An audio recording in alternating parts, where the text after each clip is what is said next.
خان صاحب کیا مسئلہ ہوا تھا کہ میں آپ کو ایک ایگزامپل دیتی ہوں. جس وقت سنی اتحاد کاؤنسل کو آپ لوگوں نے جوائن کرنا تھا، ہم نے اپنے بیٹ رپورٹر سے پوچھا، انہوں نے ہمیں اس وقت کہا کہ یہ پرابلم ہوگی ان کے لیے کیونکہ یہ لسٹ جمع نہیں کروائی گئی. سو یہ بیسک ہوم ورک کیا نہیں کیا تھا پی ٹی آئی نے؟ بہت شکریہ. بسم اللہ الرحمن الرحیم. اللہم صلی وسلم وبارک علی سیدنا محمد وعلی آل محمد. سب سے پہلے اس پہ بات ہو جائے کہ جماعت میں جانے کا مقصد کیا تھا. دو مقاصد تھے. ایک کہ جو ہمارے ممبران ہیں اگر وہ آزاد رہتے تو ان پہ پریشر تھا، اور کسی بھی طریقے سے پریشرائز کر کے نون میں چلے جائیں، پیپلز پارٹی میں چلے جائیں، طریق انصاف سے دور ہوں، تو اپنے ممبران کی سیفٹی سیکیورٹی کے لیے ان کو کہیں پارک کرنا تھا، رکھنا تھا کچھ عرصے کے لیے. کیونکہ جب تک آپ ایک جماعت میں نہیں ہیں تو آپ جب فلور کراس کرتے ہیں آپ پہ ڈیفیکشن کلاز نہیں لگ سکتا. تو اب جب ان کو ایک جماعت مل گئی تو ایک طرح سے جیسے سر پہ چھت مل گئی. آپ نے دیکھا ہوگا ایک ہمارے ممبر وحید نام تھا کیا تھا، جو مریم بی بی نے اپنی سیاسی زندگی کی ابتدا ایک ٹرن کوٹ یا ایک جماعت کو چھوڑنے والے کو اپنے ساتھ، جی وسیم، شکر ہے مجھے اس کا نام بھی یاد نہیں رہتا. لیکن آپ کو یہ یاد ہے کہ وسیم قادر کو ٹکٹ کس نے دلوایا تھا؟ کم سے کم یہ تو انویسٹیگیٹ کرنا تھا.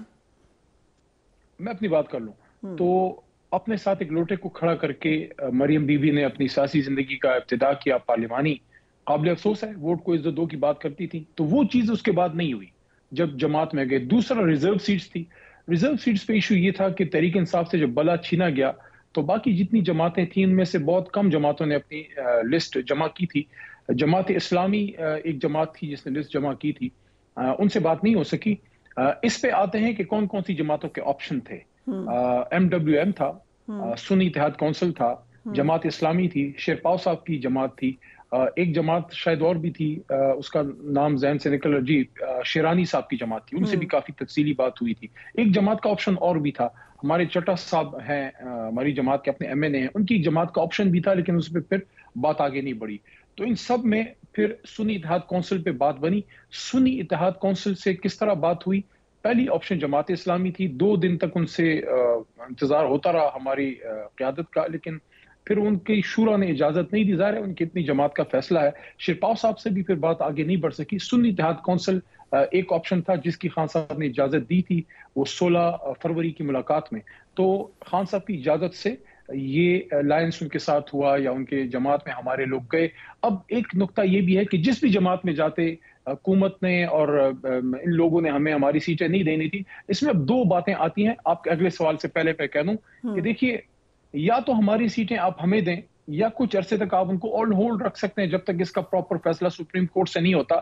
آپ میری سیٹیں کسی اور کو کیسے دے سکتے ہیں؟ یعنی کہ آپ کی ایک چیز پہ آپ کا کلیم ہے، ایک پراپرٹی پہ فریحہ ادریس صاحبہ کا کلیم ہے، یا وہ فریحہ ادریس بی بی کو ملے گا یا وہ کچھ عرصے نہیں ملے گا، لیکن آپ کی پراپرٹی مجھے نہیں مل سکتی. میرا تو اس پہ کوئی کلیم ہی نہیں ہے.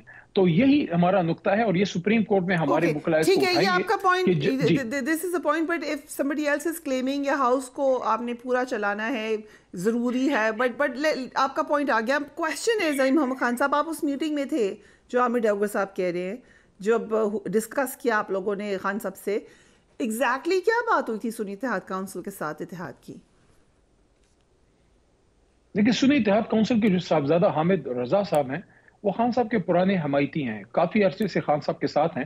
اور بہت سے لوگوں کو شاید علم نہ ہو، صاحبزادہ صاحب جو چیئرمین ہیں سنی اتحاد کونسل کے، وہ تحریک انصاف کی پلیٹ فارم سے جو ہے الیکشن لڑے تھے اور ہمارے ساتھ ایم این اے ہیں، پارلیمنٹ میں ہمارے ساتھ ہیں. بلکہ صاحبزادہ حامد رضا صاحب نے تو یہاں تک آفر کی ہے، تحریک انصاف کو کی تھی، کہ آپ سنی اتحاد کونسل کا چیئرمین بھی تحریک انصاف سے لگا دیں اور اس کی جو کور کمیٹی ہے، جو بھی اس کے مجلس عاملہ ہوتی ہے، اس سے منظور کرا کے تو پوری جماعت آپ کو دے دیتے ہیں. تو اس پہ ہماری جماعت نے ان کو کہا کہ خان صاحب کو آپ پہ ٹرسٹ ہے، ہمیں بھی آپ پہ ٹرسٹ ہے، آپ اپنی جماعت کے آپ چیئرمین رہیں.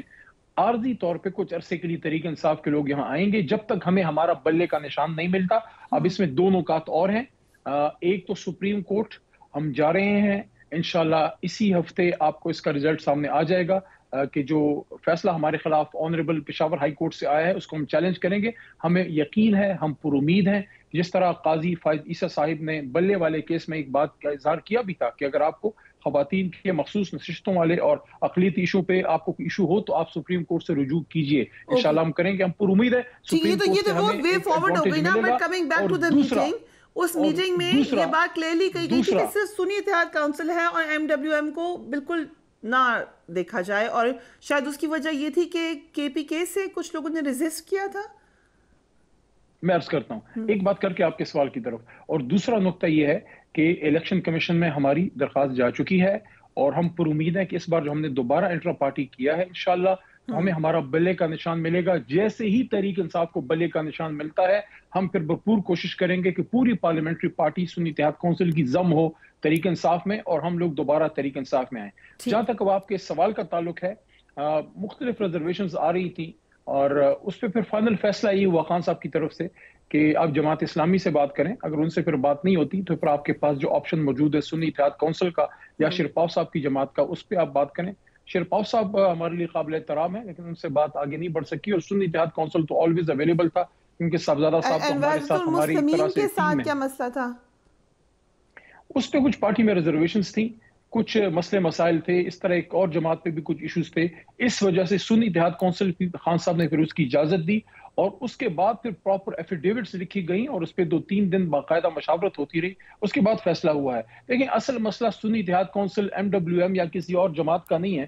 اصل مسئلہ یہ ہے کہ جب آپ نے فیصلہ کر لیا کہ تحریک انصاف کو آپ نے ہمارا مینڈیٹ چرا لیا، ہم سے ہماری سیٹیں چھین لی، خواتین کی نشستیں، اقلیتوں کی نشستیں آپ نے ہماری اٹھا کے ہمیں دینا تو درکنار اٹھا کے نواز شریف صاحب اور زرداری صاحب کی جماعتوں میں تقسیم کر دی.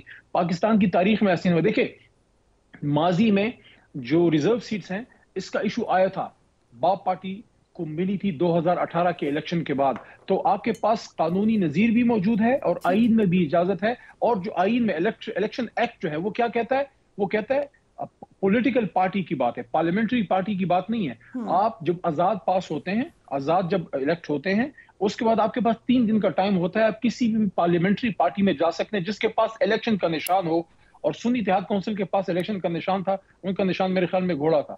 تو ہر طرح سے قانونی سقم اس میں ہم نے کور کیے ہوئے تھے. لیکن جب آپ نے فیصلہ کیا ہے کہ تحریک انصاف کو نہیں کھیلنے دینا تو پھر نہیں کھیلنے دینا. کس نے؟ میں نے تو نہیں کیا. کس کو کہہ رہے ہیں آپ نے کس نے فیصلہ کیا ہے؟ جو بھی فیصلہ کرتے ہیں، پاکستان میں بہت سے لوگ فیصلہ کرتے ہیں. تو ان سے معاملات ٹھیک کیوں نہیں کرتے آپ لوگ؟ یہ شاید آپ دیکھ لیجئے نا. میاں صاحب جس لہرے پہ آئے تھے، میاں صاحب اب کدھر ہیں؟ نواز شریف صاحب کدھر ہیں؟ ان کی ٹیم کدھر ہے؟ مجھے تو آج بڑی پرانی بات یاد آتی ہے محترم شیخ رشید صاحب کی، جو کہا کرتے تھے کہ نون سے شین نکلے گی. سب نے بڑا مذاق اڑایا. شیخ رشید صاحب از وینڈیکیٹڈ. آپ کہہ رہے نون سے شین نکل آئی ہے الیکشن کے تھرو، لیکن الیکشن کے تھرو تو کچھ بھی ہو سکتا ہے، وہ تو ایک جائز طریقہ ہے. آپ یہ دیکھیے جس طرح دن دہاڑے ہمارا مینڈیٹ چرایا گیا اور ہماری سیٹیں ہم سے لے لی گئیں. ڈاکٹر یاسمین راشد صاحبہ سے سیٹ لے لی گئی، ریحانہ ڈار بی بی سے، عثمان ڈار صاحب کی والدہ صاحبہ سے، سب سے سیٹیں لے لی گئیں. میاں صاحب کے پرانے جو ساتھی تھے، میاں جاوید لطیف ٹائپ جو تھے، یا رانا ثناءاللہ صاحب، وہ لوگ تو اپنی سیٹیں نہیں بچا سکے یا ان کو تحفے میں نہیں دی گئیں. لیکن شہباز شریف صاحب کو تحفے میں ملی، ان کی ٹیم کو تحفے میں ملی. تو یہ سوالات ہیں. میاں صاحب اس پہ سوچئے گا ضرور. آئی تھنک شہباز شریف صاحب کی سیٹ اور میاں صاحب کی سیٹ میں کافی فرق ہے. یہ آپ کو لاہور کے لوکل رپورٹرز بتائیں گے.